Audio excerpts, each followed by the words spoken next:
Chelsea fans, how do we solve a problem that is Romelu Lukaku? And I quote Thomas Tuchel after the game yesterday, he is by far not the problem, but he is part of the solution. For me, there's four different factors that are affecting things at the moment for Lukaku, and I'm going to break them down. I'm going to get into it. So make sure you stay tuned to the video, drop a like on it for me, subscribe to the channel, and let's get cracking.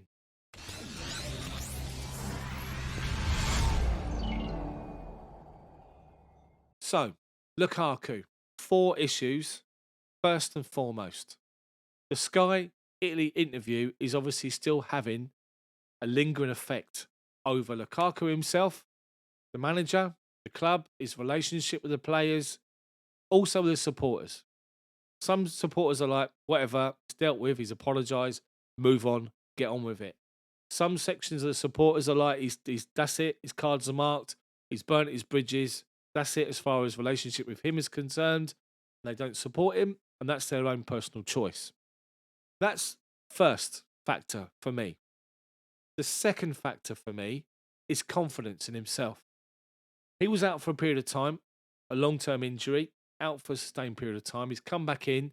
Yeah, he had his falling out with the manager over when he should be playing, when he was back fit. He had a great game against Villa, influential, contribution was massive. Apart from that, little else. So it's got to be a confidence thing for him because obviously he thrives on goals, he thrives on being involved in games, which I'll get to in just a little bit.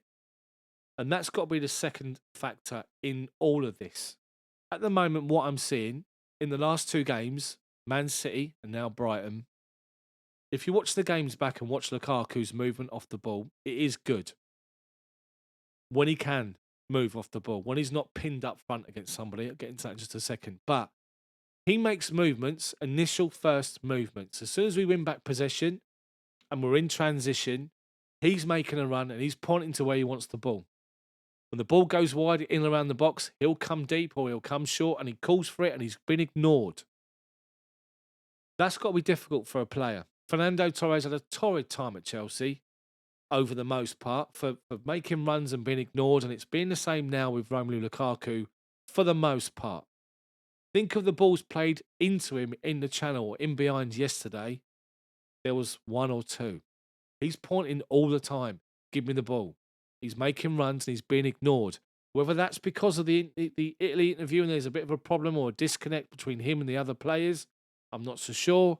But it's having an effect on his involvement and his contribution in game because he's not being played in.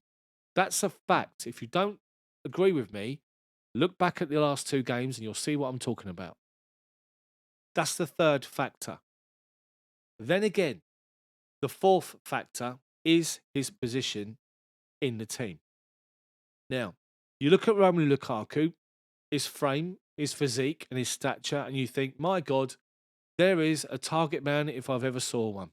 Someone that can do the Didier Drogba role. Didier Drogba was one of his idols. He looked to him growing up. He's spoken freely about that and openly. Someone like Diego Costa that can bully defenders, can hold the ball up, win the ball in the air, and you can link up the play. You look at Lukaku and his frame, physique, and everything else, and you think that is an ideal target man. The problem is he's much more mobile, he's more athletic, and he wants to be completely different. He doesn't want to be the stereotypical target man based on what I've said before. He wants to be someone that runs off the shoulder, someone that runs in the channel, in between defensive lines and in behind. He wants to be that kind of a striker or drop deep to come and get the ball, turn and face a defender and take them on. Look at his performance against Aston Villa and when away and when he was the most influential. It was when he dropped deep, collected the ball, and he had space between him, the defender, and the opposition box and goal, and he knew that he could take them on, run from deep, and he caused havoc with those defenders, and he had a massively influential game. The problem that you've got is that the way we play, we like to build up slowly from the back. We like to pass it around for passing's sake at times, which is so frustrating. We like to build up play from the back through midfield or into the wide areas, into midfield, and look for that pass into the feet of a target man or now and again, somebody wide running in behind. Now and again, we'll play a long ball over the top, but not enough for me. Not as many times as we should. Lukaku doesn't want to be pinned up against the defensive line to lead the line. He doesn't want to be that kind of a player. He isn't that kind of a player, and he can't do that role, in my opinion. Part of the reason why he can't do that role, and you've got to say it about Lukaku and be completely honest, is the geezer is shit in the air. You look at him and think he'd win every header. He's a massive guy. He's athletic. He's got spring. He should be winning every single header that goes up to him. But the amount of times he doesn't win headers is astounding. His ability in the air, when he's free in the box and he can head the ball in the back of the net, he's under no pressure. Great. Play the ball up to him in the air up against the centre half and he's useless at it. He wants the ball played into his feet to hold it up and use his strength to hold people off. He can't do it in the air. He's not your target man. Now, we look at performances this season with him up front, pushed right up on defensive line. Juventus away, Champions League.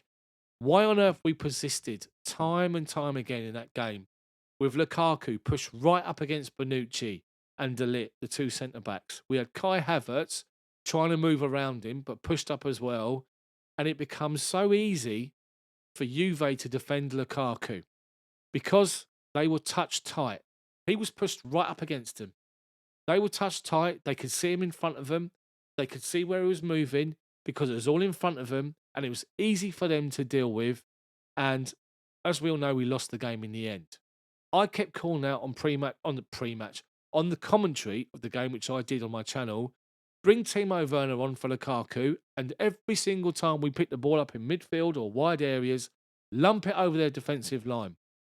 Give them something different to think about. Someone with pace in behind who's going to keep running and running, force them backwards. That then opens up the space between their defence and their midfield.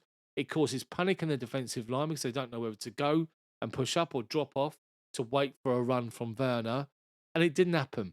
We kept playing Lukaku pushed up. He kept playing up against the defensive line and they were touch tight and they're going, right, you're there, you're moving there, you're easy to deal with. Lukaku wants to be someone that drops off deeper, collects the ball, influences the game, and then makes a run in the box. Look at Arsenal away, beginning of the season. Look at his goal. He dropped off the defensive line and collected the ball from midfield and laid it off wide and spun, turned the defender and got into the box in behind for the Reece James cross for a tap-in. I think it was a Reece James cross. That's what Lukaku wants. The Villa game away is what Lukaku wants. He wants to drop off, collect the ball with space between him and the opposition goal and the box, and the defender one-on-one, take them on and beat them. That's what he wants to do. And at the minute, we're not playing that way. Now, no matter what your opinion is about Romelu Lukaku, the fact of the matter is, he is a prized asset of our football club. He's our record signing, and we need to get the best out of him. If Thomas Tuchel drops him for a number of games, eventually there'll be a question asked by Petr Cech, albeit from above Petr Cech, down to Cech to ask the question, why is he not being played when he's our record signing? So either way, Thomas Tuchel's got to find a way to get the best out of him. And people are talking about playing 4-4-2 or playing two up front, 4-2-3-1 and playing two up front. We've seen yesterday a back four doesn't work with us. We get open exposed too much. We need the security of three centre-backs. Much easier to work with and to keep our defensive shape. Yes, the wide areas are concerned. That's another video completely. But you get my point. Lukaku needs somebody up there with him. At Inter, he has Lautaro Martinez. He's able to dovetail together. The focus was on both of them, not just Lukaku, whereas at the moment, playing up by himself for the middle, it's easy to mark against. So we need to find a way to get the best out of Lukaku, and whether that's going to be a formation change or just adapt to the way that we play with him. Expect him to drop off deep. Give him the ball deep and let him try and create from where he is deeper, just off the defensive line. When he makes his runs, play him in. Play him in, go and see what he can do with it. He wants the ball, give it to him. Don't ignore him time and time and time again. Because trust me, people, watch the games back. It's happening. Now, I keep saying it again. I said it earlier. Whether that's a disconnect between him and the players because of what he said on the interview, I don't know. But there needs to be some sort of a team meeting at the moment. Call everybody in together and just get everything off their chest and clear the air. It's the only way they need to do it, to regroup, come together, and be that collective unit that we were. People are looking at Lukaku in the same way they're looking at Cristiano Ronaldo at Man United, i.e., upset the apple cart. Now, I don't think that's particularly fair on Lukaku because he slotted in because we were crying out for goals. Every single one of us, we need more goals, need a goal scorer. We got one. And in the beginning, he was scoring goals and it was going great. Lukaku's in, he's banging the goals in. Loved it. Now he's not. Everyone's on his arse. Everyone's up against him. So we need to understand how we can get the best out of him. Thomas Tuchel needs to do that, and as quickly as possible, and bear any grudges, put them to one side, get rid of them, because we need to get him firing, and we need to get the team built to play for him and to get the best out of him. Because at the minute, he looks like a spare part. He looks like a square peg in a round hole that doesn't fit. So I wanted to do the video and talk about those 4 components as to why we're not getting the best out of Lukaku at the moment, and just have my say. Because it needs to be done, it needs to be said. Hopefully you guys enjoy the video. If you do, smash the like on it for me. Subscribe to the channel and let me know the comment what you think about this video and what I've said, and if you agree or if it's different in the comments section below. Also, while you're here, people, take the time to consider joining the channel as a channel member, just less than £1 a month, to become a member and have access to the chat on the live match commentary, which is back this Sunday, Tottenham versus Chelsea. So make sure you do that. Have a look around. Hopefully you enjoy the video. Thank you so much for watching. Have a good Wednesday evening, and I'll see you guys next time.